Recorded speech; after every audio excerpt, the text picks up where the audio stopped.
आपण समस्त को आम चैनल क्रिएट न्यूज रेडियो स्वागत तेज रही न्यूज अपडेट 2171 जहाँ आप चैनल माध्यम बहुत सारी इनफर्मेशन अच्छी निश्चित आप सेयार कर जाऊँ। प्रथम अपडेट आरंभ करवा निश्चित भाव में आपको रखा चाहबू जे आपण आज सका देखी सारी जे एसएसबी रिगार्डिंग गवर्नमेंट कंसिडरेशन अच्छी तो गवर्नमेंट कंसिडरेशन एंड गवर्नमेंट जो निष्पत्ति को बदलवाई गोटे जिनस कम करे सेटा होची मैन पावर आउ सेटा होची लोकबल आपण मानकर बहु मात्रा रे गोटे वॉइस राइज से डिजिटल प्लेटफॉर्म रे फिजिकल प्लेटफॉर्म रे सबू ईच एंड एवरी प्लेटफॉर्म रे तो ये आपंकर सहयोग दरकार से आपण ग्रुप फॉर्मेशन कराई मॉर्निंग आपंकर जो वीडियो करते से ग्रुप डिस्क्रिप्शन लिंक अच्छी आप जॉइन करेंगे एंड आपन को जहाँ टास्क रहा जहाँ सहयोग रहा निश्चित भाव में चेष्टा करूँ कंप्लीट करने तो ता सहित आज कनिष्ठ शिक्षक जो 13,000 फिलअप होता बाकी 7,000 फांका थिला 7,000 रिगार्डिंग फिलअप रिगार्डिंग गोटे ऑर्डर आपंकर पास हो सारी एंड निश्चित भाव में केमती फिलअप हम कौ डिस्ट्रिक्ट केते वैकेंसी रही है हिसाब करके ओसेपा डाटा बाहर कला से अनुसार अपॉइंटमेंट आपंकर ओसेपा दब एंड निश्चित भाव में 7,000 बर्तमान सेकेंड फेज रे अपॉइंटमेंट हेले नुआ नियुक्ति बाहर विलंब हवा स्वाभाविक कथा कहीं यहाँ संपूर्ण नहला पर्यटन तो दबनी ना यहाँ अपॉइंटमेंट 7,000 कि कम कथा नुहे एंड ता सहित आउ एसएसबी टीजीटी आपणकर वैकेंसी इनक्रीज में आपण सहयोग आम चाहूँ निपुण निपुण आप पायलट प्रोजेक्ट हिसाब से लागू कराई कि आपणकर डिस्ट्रिक्ट एंड लेवल जोटा कि सक्सेसफुल है 30 डिस्ट्रिक्ट लागू कर परवर्ती मुहूर्त में यार माने यूजर इंटरफेस रही विभिन्न प्लाटफर्म रही करके आप 15 दिन भितर तार अपडेट देले ही सेटा प्रोग्रेस करा नेक्स्ट आप देखिए रही जदि पेपर लीक रिगार्डिंग क्लेम हो सोशल मीडिया रे आईआईटी जेई मेंस 2026 रिगार्डिंग सेटा फेक बोली स्काम बोली आपणकर स्पष्ट हो सारी एंड स्टूडेंट एडवाइजरी रही आपण कौन आपणकर पार्टिसिपेशन दिंतु ना यहाँ आपणकर कौन पेमेंट करूँ ना पर्सनल डाटा दिंतु ना यू मिस इनफर्मेशन बोली कहुच्छे एनटीए पक्षर एवं ता सहित आज रही 7 CPC memorandum behalf of staff side of NC JCM committee सब चिठी कराई कहीं लेट ग्रहणीय नुहे late justice not a justice आउ 18 मास 20 मास 2 वर्ष डिले करके आपण 8 पे कमिशन लागू करेंगे एंड तार एरियर देवे बट से समय इंटरेस्ट दब किए ता सहित हाई लेवल एक्सपर्ट कमिटी सहित काली गोटे किसी शिक्षक मैंने भेट करते आसंता काली भेट अच्छी आपणकर डॉक्टर सनातन पंडा जे रही रिटायर्ड ओएस रही मेंबर कन्वेनर रही से चिठी कर रामलाल पटेल को प्राथमिक महासंघ convener and regarding discussion of primary teachers issue regarding 22 तारीख दिन ये मीटिंग अच्छी आम गर्व आम कॉलेज कैंपस निश्चित भाव में यहाँ गोटे तोसाली भाव में आ गोटे पॉजिटिव इम्पैक्ट आसो आम समस्ते आशा करुचे गोटे भल निर्देश आसो आ भितर सनातन पंडा यदि आप चिन्ह ना मुझे कहीदे ये जो व्यक्ति रही सनातन पंडा एंड आपणकर नेक्स्ट रही आप देखिए office of the district education officer Cuttack चिठी करते जन बर्तमान डेपुटेशन थे जो डेपुटेशन थे समस्त डेपुटेशन बातिल कर दिखाई निज निज पेरेंट स्कूल को फेरी आसबे कहीं बर्तमान एलटीआर टीचर आसीगले से निज दायित्व संपादन करेंगे ता सहित आज हाइकोर्ट मानवर हाइकोर्ट को ऑर्डर जोटा एन थिरुमला नायक को एगेंस्ट एंड आपणकर आ गोटे ऑर्डर रही आपणकर हायर एजुकेशन डिपार्टमेंट अगेंस्ट 2 जन को 3 जन ऑफिसर पर्टिकुलरली 3 जन ऑफिसर गिरफ परवाना जारी कराई 2 सचिव अन्य जने मो थर्ड पर्सन भी देखेबे आज वीडियो आप देखिपारे तो अदालत कहीं मारिबानी निर्देश अदालत जो निर्देश दौरान पिटिशनर जी अच्छा से कौन कारण दरमा पाई ना କୌଣସି କାରଣରୁ ବଞ୍ଚିତ ହେଇଛନ୍ତି ତ ସେ ଆଜ୍ଞା ଆର୍ଥିକ ଭାବରେ ମାନସିକ ଭାବରେ ଶାରୀରିକ ଭାବରେ ଯେଉଁ କ୍ଷତି ସହୁଛନ୍ତି ସେଇଟାକୁ ଆପଣ ଏସି ରୁମ୍ରେ ବସି ଭରଣା କରିପାରିବେନି। ତେଣୁ ଆଟଲିଷ୍ଟ ଅଦାଲତ ଯେଉଁ ନିର୍ଦ୍ଦେଶ ଦେଉଛନ୍ତି ପାଳନ କରନ୍ତୁ। ଯଦି ଚ୍ୟାଲେଞ୍ଜ କରିବା କଥା ଅପର ଫାର୍ମରେ ଚ୍ୟାଲେଞ୍ଜ କରନ୍ତୁ, ନହେଲେ ପାଳନ କରନ୍ତୁ। ବସିକି ରହିଲେ କ'ଣ ହେବ? ବସିକି ରହିବେ, ବସିକି ରହିଲେ ଅର୍ଥାତ୍ ଜଣେ କଣ୍ଟେମ୍ପ୍ଟ କରିବ। କଣ୍ଟେମ୍ପ୍ଟ ମୁଁ କହିଦେଉଛି ତା ପାଇଁ ବି ନିୟମ ଅଛି, ବଟ୍ କଥା ହେଉଛି ଗୋଟେ ନିର୍ଦ୍ଦେଶ ଆସିଲେ ଆପଣ ପାଳନ କରିବେନି, ସେ କଣ୍ଟେମ୍ପ୍ଟକୁ ଯିବ। ଠିକ୍ ଅଛି, କେମିତି ହଇରାଣ କରାଯାଏ ଆପଣ ମୁଁ ଟିକେ କହିବି, ତାପରେ ଭିଡ଼ିଓ ଲେନ୍ଦି ନହେଲେ ହେଇଯିବ।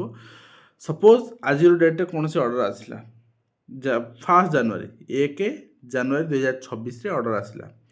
ସେ ଅର୍ଡ଼ରକୁ ଏକ୍ଜିକ୍ୟୁସନ୍ ଯଦି ନ କରାଯାଏ ମାସେ ଭିତରେ କି 2 ମାସ ଭିତରେ, ତାହେଲେ ସେ ଲୋକ କ'ଣ କରିବ ନା କଣ୍ଟେମ୍ପ୍ଟକୁ ଯିବ। କଣ୍ଟେମ୍ପ୍ଟ ଫାଇଲ୍ କରିବ କୋର୍ଟରେ। କଣ୍ଟେମ୍ପ୍ଟ ଫାଇଲ୍ କଲା ପରେ କଣ୍ଟେମ୍ପ୍ଟର ହିୟରିଂ ଉଠିବ ପାଖାପାଖି ଆପଣଙ୍କର ମାସେ 1.5 ମାସ ପରେ ଉଠିବ ହିୟରିଂ। ମାନେ ଏଇଠି 2 ମାସ ପଳେଇଲା, ଏଠି ଆପଣଙ୍କର 2 ମାସ ପାଖାପାଖି ପଳେଇଲା। କଣ୍ଟେମ୍ପ୍ଟ ହିୟରିଂ ହେଲା ପରେ ମାନ୍ୟବର କୋର୍ଟ ଟାଇମ୍ ଦେବେ ତାଙ୍କୁ 1 ମାସ 1 ମନ୍ଥର ଟାଇମ୍ ଦେବେ। ସେଥିରେ କିଛି ହେବନି, କେହି ଫାର୍ଷ୍ଟ କଣ୍ଟେମ୍ପ୍ଟ ଶୁଣନ୍ତିନି। ତାପରେ ଆପଣ ସେକେଣ୍ଡ କଣ୍ଟେମ୍ପ୍ଟ ପକାଇବେ ମାସେ ପରେ, ପୁଣି ସେକେଣ୍ଡ କଣ୍ଟେମ୍ପ୍ଟ ହିୟରିଂ ହଉ 1.5 ମାସ ଖଣ୍ଡେ ଲାଗିବ। ତାମାନେ ଏଠି ଆପଣଙ୍କ 2.5 ମାସ ପଡ଼ିଲା, ସେକେଣ୍ଡ କଣ୍ଟେମ୍ପ୍ଟ ହିୟରିଂ ହେଲା, ପୁଣି ମାସେ ଟାଇମ୍ ଦେବେ କୋର୍ଟ। ତାମାନେ ଆରି ଭିତରେ ଆପଣଙ୍କର ଆପଣ ହିସାବ କରିଦିଅନ୍ତୁ ପାଖାପାଖି ଆପଣଙ୍କର 7-8 ମାସରୁ ଉର୍ଦ୍ଧ୍ୱ ସମୟ ପଳେଇଲା। ତାପରେ ଗଭର୍ଣ୍ଣମେଣ୍ଟ କ'ଣ କରିବ ନା କହିବ ମୁଁ ଏଇଟା ଆଜି ନାହିଁ, ମୁଁ ଅପର ବେଞ୍ଚ ଯିବି। ଅପର ବେଞ୍ଚ ଯିବାର ଥିଲେ ତ ଏଇଠୁ ଯାଇଥାନ୍ତେ ନା। ତାମାନେ ଆଇନର ଯେଉଁ ଲୁପ୍ ହୋଲ୍ସ ରହିଛି ତା'ର ମିସ୍ୟୁଟିଲାଇଜେସନ୍ ଏମାନେ କରୁଛନ୍ତି ଅଫିସରମାନେ। ଆଉ ଧୈର୍ଯ୍ୟଚ୍ୟୁତି ହେଉଛି ଯିଏ ଲଢ଼ୁଛନ୍ତି। ତେଣୁ ସେଥିପାଇଁ ଏଇ ରହିଛି ଏଭଳିଆ ରାୟ। ଏବଂ ବିଧାୟକମାନେ ମଧ୍ୟ ଗଣତନ୍ତ୍ର ପ୍ରତି ଉତ୍ତରଦାୟୀ ରୁହନ୍ତୁ, ଅଫିସରମାନେ ବି ଉତ୍ତରଦାୟୀ ରୁହନ୍ତୁ। ଗଣତନ୍ତ୍ର ଏବଂ ଲୋକମାନଙ୍କର ପାଇଁ, ଲୋକମାନଙ୍କର କାମ ପାଇଁ ସମସ୍ତେ ଉତ୍ତରଦାୟୀ ରହିବା ଦରକାର ଏ ଅଫିସରମାନେ। ଏବଂ ବୟସ କମ୍ ଦର୍ଶାଇ ଚାକିରିରୁ ବାହାର କରିବା ମାମଲାରେ 6 ସପ୍ତାହ ମଧ୍ୟରେ ପୁନଃନିଯୁକ୍ତି ଦେବାକୁ ନିର୍ଦ୍ଦେଶ ରହିଛି। ଏବଂ ଏଇ ଜିନିଷ ଗୋଟେ ଡେଡ଼ଲାଇନ୍ ମେନସନ୍ ହେଲା, ଡେଡ଼ଲାଇନ୍କୁ ଆମେ ମାନିବାନି, ତା ଭିତରେ ନିଯୁକ୍ତି ଦେବାନି। ତାପରେ ସେ ଲୋକଟା କ'ଣ କରିବ ନା କଣ୍ଟେମ୍ପ୍ଟକୁ ଯିବ, ହଇରାଣ ହେବ। କଣ୍ଟେମ୍ପ୍ଟକୁ ଗଲେ କଣ୍ଟେମ୍ପ୍ଟ ଆପଣଙ୍କର ସୋକଜ୍ କରିବେ କୋର୍ଟ, ତାପରେ ଆପଣଙ୍କର ଫିଜିକାଲ୍ ଆପିୟରାନ୍ସ ଚାହିଁବେ, ତାପରେ ୱାରେଣ୍ଟ ଇସ୍ୟୁ କରିବେ। ଥାର୍ଡ଼ କଣ୍ଟେମ୍ପ୍ଟ ୱାରେଣ୍ଟ ଇସ୍ୟୁ ହୁଏ। ତେଣୁ କଣ୍ଟେମ୍ପ୍ଟର ସୁଯୋଗ ମାନ୍ୟବର କୋର୍ଟ ନ ଦେବା ଦରକାର। ଏବଂ ବର୍ତ୍ତମାନ ଦେଖାଯାଉଛି ସେ ଜିନିଷ ମାନ୍ୟବର କୋର୍ଟ ବୁଝିସାରିଲେଣି, ଏମାନେ ଅଫିସରମାନେ ଓଡ଼ିଶାରେ କାହାକୁ ମାନିବା ପରିସ୍ଥିତିରେ ନାହାନ୍ତି। ବିଭାଗ ଉପରେ 42,352 କୋଟିର ୟୁସି କିନ୍ତୁ କ୍ଲିୟରାନ୍ସ ହେଇପାରୁନି। ଜରାଜୀର୍ଣ୍ଣ ମାନେ ଅବସ୍ଥାରେ ଅସୁରକ୍ଷିତ ଛାତ୍ରଛାତ୍ରୀ ପାଠ ପଢ଼ୁଛନ୍ତି, ଏଥିପ୍ରତି କାହାର ନିଘା ନାହିଁ। ଠିକ୍ ଅଛି। ଆଣ୍ଡ ଏପ୍ରିଲ 16ରୁ ଓଡ଼ିଶାରେ ପ୍ରଥମ ପର୍ଯ୍ୟାୟ ଜନଗଣନା, ମେ 15 ଯାଏଁ ଚାଲିବ ଏବଂ ଘର ଗଣନା ବି କରାଯିବ, ଗୃହ ଗଣନା ବି କରାଯିବ ଏନେଇ। ଏବଂ ରାଜସ୍ୱ ବିଭାଗର ବିଧିବଦ୍ଧ ବିଜ୍ଞପ୍ତିରେ ଜଣାପଡ଼ିଛି। ଏବଂ ତା ସହିତ MCA ନିଯୁକ୍ତି ବିବାଦର ଆବେଦନ ଖାରଜ ହେଇଛି। ଆବେଦନ ଖାରଜ, ଆବେଦନକାରୀ ଆପଣଙ୍କର RK ବୈଦ୍ୟ ଏବଂ ଅନ୍ୟମାନେ ଦର୍ଶାଇଥିଲେ ଯେ କୋଲ୍ ମାଇନ୍ସ ରେଗୁଲେସନ୍ 2017 ଅନୁସାରେ କେବଳ ଅନରେଜିଷ୍ଟର୍ଡ ପ୍ରମାଣପତ୍ର ମାଗିବା ଅଯୌକ୍ତିକ ଏବଂ ବେଆଇନ। ସେମାନେ ଦାବି କରିଥିଲେ ଯେ ସେମାନଙ୍କୁ ମଧ୍ୟ ପରୀକ୍ଷାରେ ବସିବାକୁ ଅନୁମତି ଦିଆଯାଉ। ଅଦାଲତ ସମସ୍ତ ପକ୍ଷ ଶୁଣିସାରିଲା ପରେ କହିଛନ୍ତି ନିଯୁକ୍ତି ପାଇଁ ଆବଶ୍ୟକ ଯୋଗ୍ୟତା ସ୍ଥିର କର୍ତ୍ତୃପକ୍ଷ ନିଷ୍ପତ୍ତି ଏବଂ ଏଥିରେ ଅଦାଲତ ହସ୍ତକ୍ଷେପ କରିବା ଉଚିତ ନୁହେଁ। ଆବେଦନକାରୀ ନିଯୁକ୍ତି ପ୍ରକ୍ରିୟାରେ ଅଂଶଗ୍ରହଣ କରିନଥିଲେ। ବର୍ତ୍ତମାନ ସେ ପ୍ରକ୍ରିୟା ଶେଷ ପର୍ଯ୍ୟାୟରେ ପହଞ୍ଚିଛି। ପୂର୍ବରୁ ଅଦାଲତ ଦେଇଥିବା ଅନ୍ତରୀଣ ସ୍ଥଗିତାଦେଶକୁ ମଧ୍ୟ ହଟାଇ ଦିଆଯାଇଛି। ତ ନେକ୍ସଟ ହେଉଛି ଆପଣ ଦେଖିବେ ଏଇଟା ଆପଣଙ୍କର ଯେଉଁ ରହିଛି ୱେଷ୍ଟେଡ଼ ପରୀକ୍ଷା ମଧ୍ୟ ପିଲାଙ୍କର ଭଲ ହେଇଛି, ଯାହାର କୋଶ୍ଚିନ୍ ଆମେ ଅପଡ଼େଟ୍ କରିଦେଇଛୁ ଟେଲିଗ୍ରାମରେ। ତା ସହ ମାଧ୍ୟମିକ ଶିକ୍ଷା ପରିଷଦ ଆବେଦନ ହାଇକୋର୍ଟରେ ଖାରଜ। ଆନ୍ଧ୍ର ମ୍ୟାଟ୍ରିକ୍ ସାର୍ଟିଫିକେଟ୍ ଓଡ଼ିଶାର ବୋର୍ଡ଼ ସହିତ ସମାନ। ଏବଂ ଯଦି ଆପଣ ଆନ୍ଧ୍ର ବିଶ୍ୱବିଦ୍ୟାଳୟ ଅଧୀନରେ ଏକ ଶିକ୍ଷାନୁଷ୍ଠାନରୁ ମ୍ୟାଟ୍ରିକ୍ ପାସ୍ କରିଥିବା ଜଣେ ପ୍ରାର୍ଥୀଙ୍କୁ ଦୀର୍ଘ ବର୍ଷ ପରେ ନ୍ୟାୟ ମିଳିଛି। ଓଡ଼ିଶା ମାଧ୍ୟମିକ ଶିକ୍ଷା ପରିଷଦ ଜଣେ ପ୍ରାର୍ଥୀଙ୍କ ପ୍ରମାଣପତ୍ରକୁ ଅବୈଧ ଘୋଷଣା କରି ତାଙ୍କୁ ସିଟି ପରୀକ୍ଷାରୁ ବଞ୍ଚିତ କରାଯିବା ପ୍ରସଙ୍ଗରେ ଜଣିକିଆ ବିଚାରପତି ଆଦେଶକୁ କାଏମ ରଖିଛନ୍ତି ହାଇକୋର୍ଟ। ତ ରାୟ ବିରୁଦ୍ଧରେ ଓଡ଼ିଶା ମାଧ୍ୟମିକ ଶିକ୍ଷା ପରିଷଦ ତରଫରୁ ରୁଜୁ ରିଟ୍ ଆବେଦନକୁ ଖାରଜ କରି ଜଷ୍ଟିସ୍ ଦୀକ୍ଷିତ କୃଷ୍ଣ ଶ୍ରୀପଦ ଆଉ ଜଷ୍ଟିସ୍ ଚିତ୍ତରଞ୍ଜନ ଦାସଙ୍କୁ ନେଇ ଗଠିତ 2 ଜଣିଆ ଖଣ୍ଡପୀଠ ଏହି ନିର୍ଦ୍ଦେଶ ପ୍ରଦାନ କରିଛନ୍ତି। ତ ଜଣେ ପ୍ରାର୍ଥୀ 2013ରେ ସିଟି ପରୀକ୍ଷା ଫଳାଫଳକୁ ତୁରନ୍ତ ପ୍ରକାଶ କରି ସହ ଆଗାମୀ ଦିନ 4 ସପ୍ତାହ ମଧ୍ୟରେ ଜଣିକିଆ ବିଚାରପତି ଆଦେଶକୁ କାର୍ଯ୍ୟକାରୀ କରିବା ନିର୍ଦ୍ଦେଶ ଦେଇଛନ୍ତି। ଏବଂ ଉପରୋକ୍ତ ସମୟ ମଧ୍ୟରେ ବୋର୍ଡ଼ ଏହାକୁ ଅନୁପାଳନ ନ କରେ ତେବେ ଅଦାଲତ ଅବମାନନା କାର୍ଯ୍ୟାନୁଷ୍ଠାନ ଗ୍ରହଣ କରାଯିବ ବୋଲି ଖଣ୍ଡପୀଠ କହିଛି। ଚିନ୍ତା କରନ୍ତୁ 13 ମସିହାରୁ ଲଢ଼ିକି ଆଜି ଜଣେ ନ୍ୟାୟ ପାଉଛି, ନ୍ୟାୟର କ'ଣ ଭ୍ୟାଲୁ ଅଛି? ତା ଭିତରେ କେତେ ରିକ୍ରୁଟମେଣ୍ଟ ଆସିସାରିଲାଣି, ଜଣଙ୍କର 12 ବର୍ଷ ଆପଣ ନଷ୍ଟ କରିଦେଲେ। ଠିକ୍ ଅଛି। ତ नेक्स्ट होइछि आपण देखिबे आंध्र मैट्रिक ओडिशा से समान एवं निश्चित भाव में निर्देश कार्यकारी हेबा उचित। नक्सल गड़े सुधुरुची शिक्षा व्यवस्था गुड़गुड़ा बदल शुभिलानी आ माओवादी आपणकर हिडमार गाँव में खोला खोला स्कूल आग को सब स्कूल खोल बस्तर आईजी बोली नहीं स्पष्ट कर प्राथमिक शिक्षा खाली पड़ी 16,973। यहाँ वास्तविक चित्र नुहे आज्ञा एमाने कौन कर रिसेंट आसला जो लेवल भी लेवल एम मेनसन भी कर पढ़े समस्ते लेवल भी मेनसन भी कराऊँगी किंतु कईटा पढ़े समझे ये पदवी खाली आठू ढेर पदवी खाली ठीक आठू ढेर पदवी खाली अच्छी सहित बंडाघाट में बंधा पड़ी प्राथमिक शिक्षा स्कूल अच्छी कोठा ना आसुना शिक्षक गाँ युवक चलाई शिक्षादान देखो मालकानगिरी जिले में जदि शिक्षा अपहंच होची स्वतंत्र प्रोत्साहन आवश्यकता रही जोटा कि सरकार पक्षर से आंतरिकता देखा जाऊ ना बर्तमान एवं मृत कर्मचारी पत्नी को न्याय बैंक आवेदन खारज जणिकिया विचारपति आदेश कायम रही एप्रिल 16 जनगणना आम देखुले डेपुटेसन आदेश बातिल दाबी में फाटक ताला साक्षीगोपाल अंचल चित्र देखा मिली जून सुधा 24 नुआ एनएससी एवं पौर निर्वाचन करा एवं अनुदान प्राप्त शिक्षानुष्ठान कर्मचारी को पेंशन प्रसंग में पुणी समय नहीं सरकार फेब्रुआरी 9 रु पूर्णांग श्रेणी कर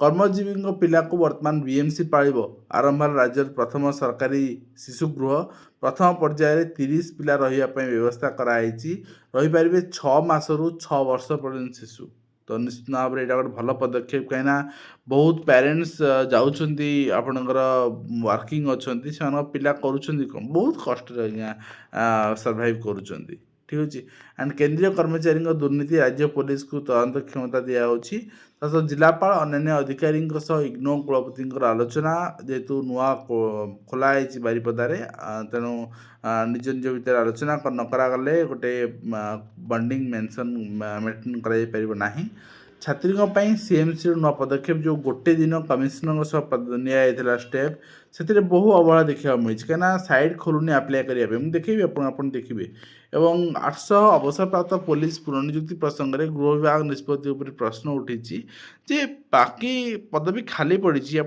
पूरण करना परीक्षा 2 थर बातिल है कि पुराणा को अवसरप्राप्त थैथान करने योजना कर करेंगे कौन एवं नेक्स्ट हूँ शिक्षयित्री बदल को नहीं पुणी विक्षोभ देखा मिली विपदपूर्ण भाव पे स्कूल जाऊँच स्कूल भ्यान रे सीट संख्या 9 एवं जाऊँच 20 खुंदा खुंदी कुकुड़ा भाड़ी भाई जाऊँच किंतु आरटीओ किसी कहूनी चुप समस्ते चुप ठीक अच्छे एंड सहित पिला भविष्य नष्ट करा न जाओ कहीं डमी क्लास जो कराया डमी पिला नि अर्थात पिलाटी अन्य जगह जाकि पिला कोचिंग नौथे जेई नीट एसबू एवं एडमिशन गोटे जगार थी सेठी खाली परीक्षा दौथे आसी ये डमी कहुए यहाँ ठीक नुहे एवं आपणकर ओयूटीआर एआई रोबोटिक उत्कर्ष केन्द्र गोटे स्थापन कराई निश्चित भाव में यहाँ गोटे सुजोग आपणकर सृष्टि करे नुआ रिक्रुटमेंट आपन को एफिशिएंट बनवाई फेब्रुआरी 15 पर बजेट अधिवेशन निश्चित भाव समस्त आखि भी रही ओडिशा मेघालय एएमयू साक्षर होती प्राथमिक शिशु सेवा शिक्षा गुरुत्व दिखाई मैट्रिक परीक्षार्थी को परीक्षा दर्पण मिल बजेट खर्च विनियोग पत्र को दाखल आपण दायित्व सहित आप देखिए आसिका गोटे आप जमी लीज केलेंकारी घरोई कॉलेज में 25,000 2.5 एकर दिखाई तो चिंता करूँ घरोई सेक्टर को एते अनुकंपा एंड सरकारी बरं भासी जाऊ राति 9 आवेदन लिंक आसला सीएमसी नुआ योजना आरंभ के देखा 5टी विषय गोटे विषय निर्वाचन लिखिपारे सहित नेक्स्ट होती निराश फेरुन छात्र छात्री चाउल न मसला मध्याह्न भोजन बंद करेंगे कौन शिक्षक तो किसी करें निज घर आनीदेवे कि सहित आपणकर उच्चस्तरीय कमिटी से प्राथमिक शिक्षक फेडरेशन आलोचना आसना काली प्राथमिक शिक्षक महासंघ आलोचना करते दाबी आवश्यक ना गोटे 12टा दाबी 18टा दाबी सब जिनस ना गोटे जिनस कंट्राक्चुअल उच्छेद 6 वर्ष गणना देन आपणकर 42 ग्रेड पे बस सरला अब प्रमोशन ऑटोमेटिक मिल से ठीक अच्छे प्राथमिक शिक्षक पदवी को विवाद प्रधान शिक्षक पदवी को विवाद देखा मिली तो बहुत जगह देखा जाए राजनीति भी हुए बहुत शिक्षक भी छाड़ी पलि आसती पार्लियामेंट पुलिस नियुक्ति पाइले 107 जन ଠିକ୍ ଅଛି। ଆଣ୍ଡ ତା ସହିତ ମାଗଣା ତାଲିମ ଦେଉଥିଲେ ସୀମାଂଶୁ ବାରିକ ଏବଂ ତା ସହିତ ଆପଣ ଦେଖିବେ ନିଶ୍ଚିତ ଭାବରେ ଏଇଟା ଗୋଟେ ଭଲ ମାନେ ପଦକ୍ଷେପ ଆପଣ ରହିଛି ଏଇଟା ଏସ୍ଏମ୍ସି ମେଡ଼ିକାଲ ଖେଳ ପଡ଼ିଆରେ ଫିଜିକାଲ ଏକାଡେମୀ ପକ୍ଷରୁ ମାଗଣା ତାଲିମ ନେଇ 107 ଜଣ ପରୀକ୍ଷାର୍ଥୀ ପାରାମେଡ଼ିକାଲ ମେଲଟାରେ ନିଯୁକ୍ତି ପାଇଛନ୍ତି। ଏବଂ ନେକ୍ସଟ ହେଉଛି ଆପଣ ଦେଖିବେ ଆପଣଙ୍କର extension the last date of submission online application from the common university entrance test deadline extend ହେଇଛି। ଆପଣ ଆପ୍ଲାଏ କରିପାରିବେ, ଯେ କରିନାହାନ୍ତି କରିପାରିବେ। ଏବଂ 3 ଜଣ ଗିରଫ ନିର୍ଦ୍ଦେଶ, ଠିକ୍ ଅଛି। ଗଣଶିକ୍ଷା ସଚିବ ଏନ୍ ଥିରୁମାଲା, ଗଣଶିକ୍ଷା ବିଭାଗ ନିର୍ଦ୍ଦେଶକ ରହିଛନ୍ତି ଏବଂ ବାଲେଶ୍ୱର ଜିଲ୍ଲା ଶିକ୍ଷାଧିକାରୀ ତାଙ୍କ ବିରୁଦ୍ଧରେ ବି ଜାରି କରାହେଇଛି, ଠିକ୍ ଅଛି। ଆଣ୍ଡ ତା ସହିତ ଆପଣଙ୍କର ସୂଚନା କମିଶନକୁ ହାଇକୋର୍ଟଙ୍କ ଝଟକା, ଆପଣଙ୍କର RTI ଆବେଦନ ଉପରେ ଆପଣଙ୍କର କଟକଣା ନିର୍ଦ୍ଦେଶ ରହିଛି ଏବଂ ତା ସହିତ GPF ଟଙ୍କା ଅଟକାଇବା ବେଆଇନ ବୋଲି ହାଇକୋର୍ଟ ସ୍ପଷ୍ଟ କରିଛନ୍ତି। ତ এই ସହିତ ଆମେ ଆଜିର ଭିଡ଼ିଓ ଏଇଠି ଶେଷ କରୁଛୁ। ଆଶା କরি ଭିଡ଼ିଓ ମାଧ୍ୟମରେ କମ୍ପ୍ଲିଟ୍ ଦେଇପାରୁଛୁ ହେଲ୍ପଫୁଲ୍। ପୁଣି ଦେଖା ହବ ନେକ୍ସଟ